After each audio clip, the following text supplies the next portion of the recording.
Hello po sa inyong lahat mga ka-crypto. Ako po si Pinoy Crypto Trader at sa video na ito ay pag-uusapan po natin ang paglista ng TREAT token ng Shiba Inu sa tatlong mga malalaking crypto exchange. At ayan po ay sina KuCoin, Bitkit at saka Gate.io. Ngayon ay bakit po ito mahalaga? Ano po ang epekto nito sa atin bilang mga Pinoy Crypto Traders o investors? Lalong-lalo na po sa mga interesado dito sa TREAT token ni Shiba Inu. Kaya yan, maliban rito ay ano na rin ang ibig sabihin nito para sa ecosystem ni Shiba Inu. Kaya ayan po yung mga katanungan na siyang ating sasagutin sa video na ito.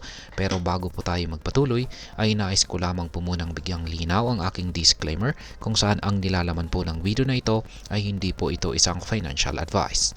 For education and information purposes lamang po ang layunin nito. Yan, umpisahan po natin sa katanungan kung ano po ang TREAT token at bakit po ito mahalaga. Ang TREAT ay ang ikaapat na ecosystem token ng Shiba Inu. Kung pamilyar ka sa Shiba Inu tokens tulad po ng SHIB, Leash at Bone, ang TREAT ay isa pang mahalagang bahagi ng kanilang ecosystem.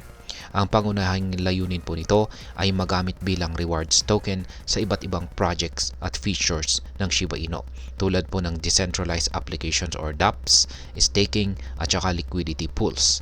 Sa madaling salita, ang TREAT ay parang bagong piraso ng puzzle na nagpapalawak sa functionality ng Shiba Inu ecosystem. Ngayon ay saan at kailan po ito ililista? Inannounce na po na tatlong malalaking exchanges. Yan po sina KuCoin, Bitkit at saka Gate.io kung saan ay dito mo malilista ang TREAT token.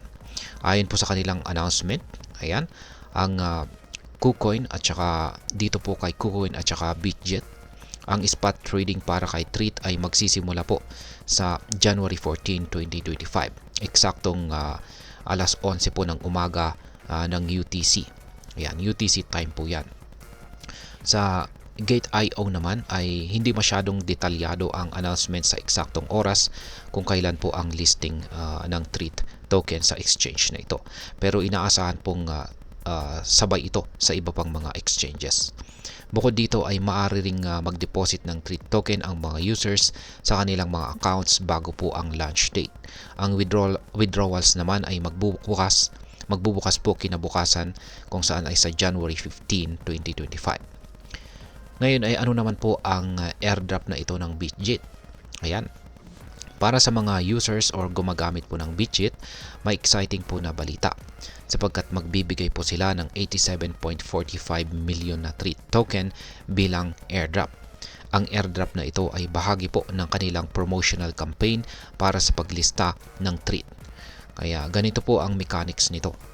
Ang mga users ay kailangan pong mag-lock ng kanilang BGB or Bitkit token or USDT sa mga designated campaign pools. At maliban dito, ang locking period ay mula January 14, 2025, 11 UTC time po yan, hanggang January 17, 2025. Yan, 12 UTC time naman po yan. Ang BGB lockers ay makakakuha po ng malaking bahagi, 79.5 million TREAT tokens po yan.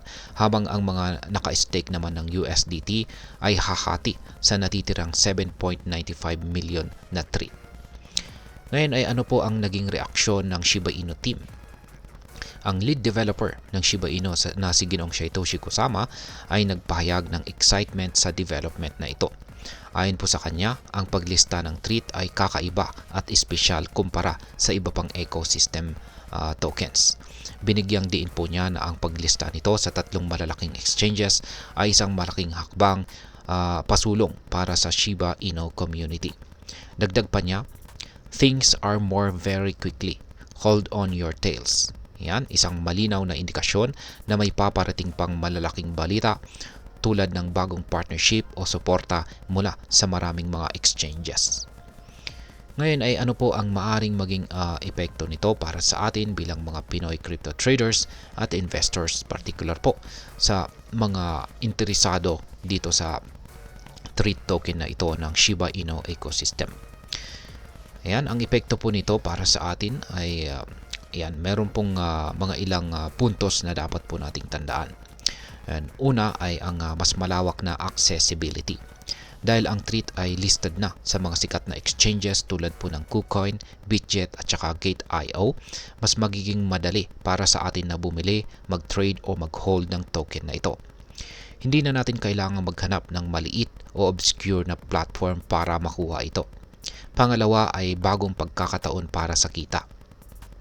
Sa pamamagitan po ng staking campaigns tulad po ng nasa Bitget, maaari po tayong makakuha ng libreng Treat tokens.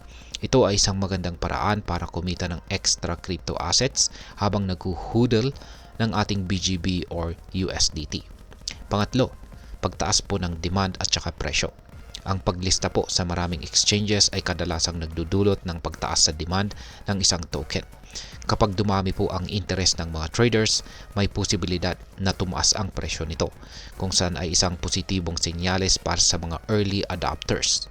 At ang pang-apat o panghuli ay ang risk management. Siyempre, hindi po mawawala ang risk sa mundo ng crypto.